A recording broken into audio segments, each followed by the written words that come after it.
সুপ্রিয় শিক্ষার্থীবৃন্দ, সবাইকে স্বাগতম। সবাই কেমন আছো? আশা করি সবাই ভালো আছো। আলহামদুলিল্লাহ, আমিও ভালো আছি।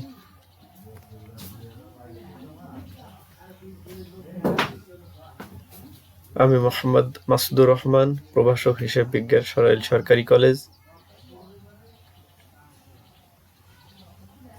আজকে আসি তোমাদের সাথে কিছু সময়ের জন্য।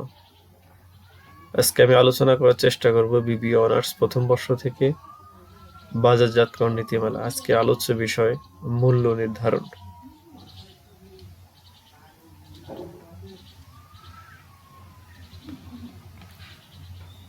আজকের আলোচনা শেষে তোমরা যেটা জানতে পারবে,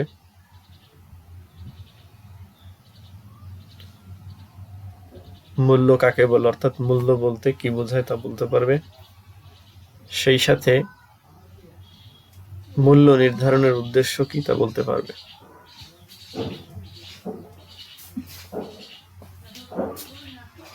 সর্বপ্রথম আমরা জেনে নিব মূল্য কাকে বলে।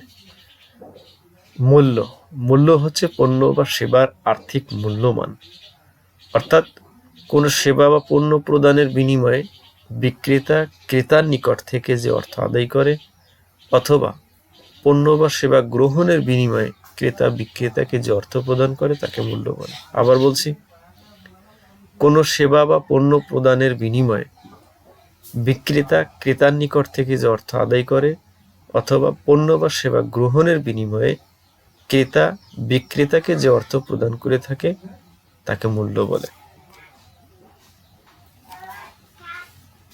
Philip Kotler and Gary Armstrong এর মতে মূল্য হচ্ছে পণ্য বা সেবার জন্য ধার্যকৃত অর্থ। মূল্য হচ্ছে পণ্য বা সেবার জন্য ধার্যকৃত অর্থ। স্টিভেন জে স্কিনার বলেন, মূল্য হচ্ছে কিছু ভ্যালু যা একজন ক্রেতা কিছুর বিনিময়ে ত্যাগ করে। মূল্য হচ্ছে কিছু ভ্যালু যা একজন ক্রেতা কিছুর বিনিময়ে ত্যাগ করে।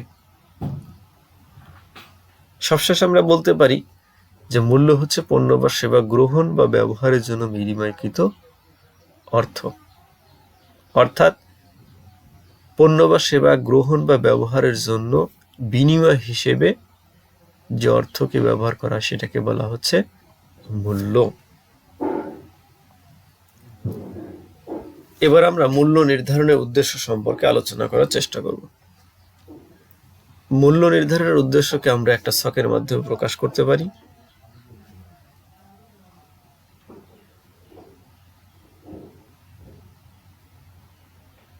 সাধারণ উদ্দেশ্য,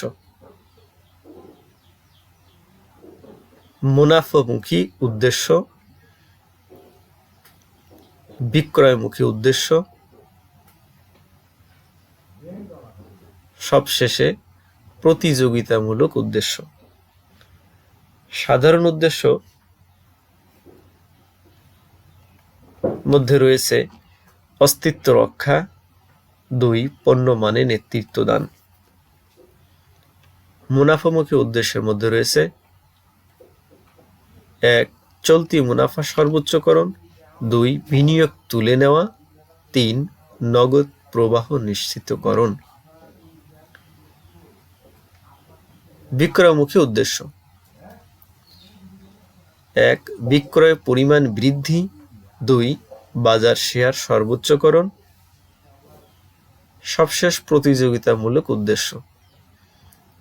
প্রতিযোগিতামূলক উদ্দেশ্যের মধ্যে রয়েছে 1 প্রতিযোগিতা মোকাবেলা করা, 2 মূল্যের স্থিতিশীলতা রক্ষা, 3 অনুকূল ভাবমূর্তি বজায় রাখা।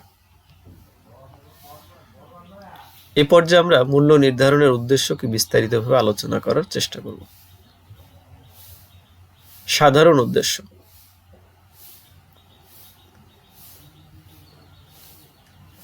অস্তিত্ব রক্ষা। কোম্পানির উৎপাদন ক্ষমতা বেশি হলে, বাজারে প্রতিযোগিতার মাত্রা তীব্র হলে বা ভোক্তাদের চাহিদা পরিবর্তন হলে কোম্পানির উদ্দেশ্য থাকে পণ্যের মূল্য কমিয়ে বাজারে নিজের অস্তিত্ব রক্ষা করা। অর্থাৎ এই পর্যায়ে বাজারে কোম্পানি নিজের অস্তিত্ব টিকিয়ে রাখাটাই মেন উদ্দেশ্য হয়ে থাকে। এই জন্য কোম্পানি পণ্যের মূল্য কম ধার্য করে থাকে। 2. পণ্য মানে নেতৃত্ব দান। প্রত্যেকটা কোম্পানির উদ্দেশ্য থেকে পণ্য মানে নেতৃত্ব দেওয়া। এক্ষেত্রে পণ্যের উচ্চ মূল্য ধার্য করে উচ্চ মান এবং গবেষণা উন্নত খাতে ব্যয়িত অর্থ তুলে আনা হয়। মুনাফামুখী উদ্দেশ্য। 1.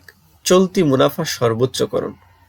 যখন কোম্পানি দীর্ঘমেয়াদে মুনাফার পরিবর্তে স্বল্প সময়ে প্রচুর মুনাফা অর্জন করতে চায়, তখন পণ্যের উচ্চ মূল্য ধার্য করতে হয়। অর্থাৎ কোম্পানি দীর্ঘমেয়াদের জন্য মুনাফার পরিবর্তে যখন স্বল্প সময়ে প্রচুর মুনাফা অর্জন করতেছে, তখনই পণ্যের উচ্চ মূল্য ধার্য করতে থাকে। 2. বিনিয়োগ তুলে নেওয়া। মূল্য নির্ধারণের আরেকটি অন্যতম উদ্দেশ্য হলো কোম্পানি কর্তৃক বিনিয়োগকৃত অর্থ বাজার থেকে দ্রুত তুলে নেওয়া। অর্থাৎ পণ্য উৎপাদনে যে পরিমাণ মোট বিনিয়োগ করা হয়েছে সে পরিমাণ অর্থ উত্তোলনের জন্য কোম্পানি পণ্যের মূল্য নির্ধারণ করে থাকে। অর্থাৎ কোম্পানি কর্তৃক বিনিয়োগকৃত অর্থ সর্বপ্রথম তুলে নেওয়ার জন্য কোম্পানি চেষ্টা করে থাকে। নগদ প্রবাহ নিশ্চিতকরণ।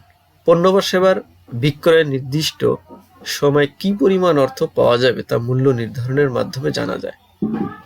অর্থাৎ এমনভাবে পণ্যের মূল্য নির্ধারণ করতে হবে যাতে প্রতিনিয়ত নগদ টাকা কোম্পানির নিকট আসতে থাকে, অর্থাৎ নগদ আন্তঃপ্রবাহ হয়, সেদিকে কোম্পানিকে নজর দিতে হয়। এই জন্য কোম্পানির মূল্য নির্ধারণ করে থাকে। বিক্রয়মুখী উদ্দেশ্য। বিক্রয়মুখী উদ্দেশ্যের মধ্যে সর্বপ্রথম রয়েছে বিক্রয়ের পরিমাণ বৃদ্ধি। পণ্যের বিক্রয়ের পরিমাণ বৃদ্ধির লক্ষ্যে কোম্পানিগুলো অনেক সময় মূল্য নির্ধারণ করে থাকে। এই জন্য কোম্পানিকে পণ্যের মূল্য কম ধার্য করতে হয়। যেমন উদাহরণ হিসেবে আমরা বলতে পারি গ্রামীণফোন অথবা অন্যান্য মোবাইল ফোন কোম্পানি, যেমন গ্রামীণফোন, বাংলালিংক কোম্পানি অধিক বিক্রয়ের লক্ষ্যে অনেক কমে ক্রেতাদের জন্য প্যাকেজ প্রোগ্রাম করে। মোবাইল ক্রেতাদের সাথে গ্রামীণফোন কোম্পানি অনেক কম মূল্যে ক্রেতাদের হাতে মোবাইল ফোন তুলে দেয়। বাজার শেয়ার সর্বোচ্চকরণ। এই কৌশলে কোম্পানি নিম্ন মূল্য ধার্য করে বাজার শেয়ার বাড়াতে চায়।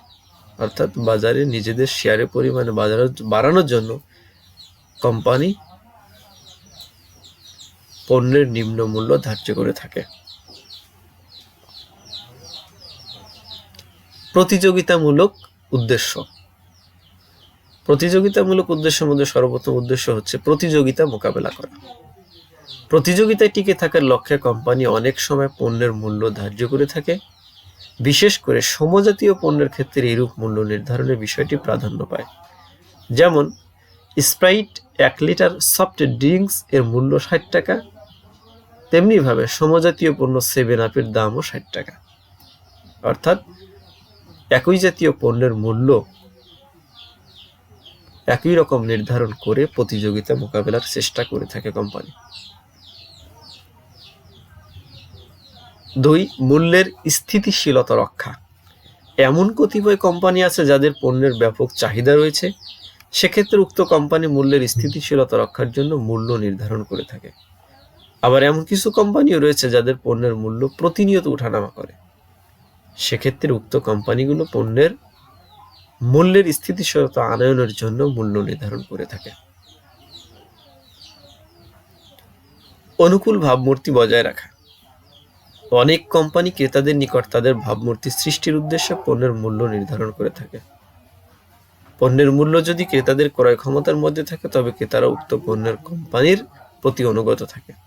অর্থাৎ উক্ত পণ্য যদি ক্রেতা সাধারণের নাগালের ভিতরে হয়, তাহলে ক্রেতা সাধারণ ওই পণ্যের প্রতি অনুগত থাকে, অর্থাৎ ওই পণ্য তারা প্রতিনিয়ত ব্যবহার করতে থাকে।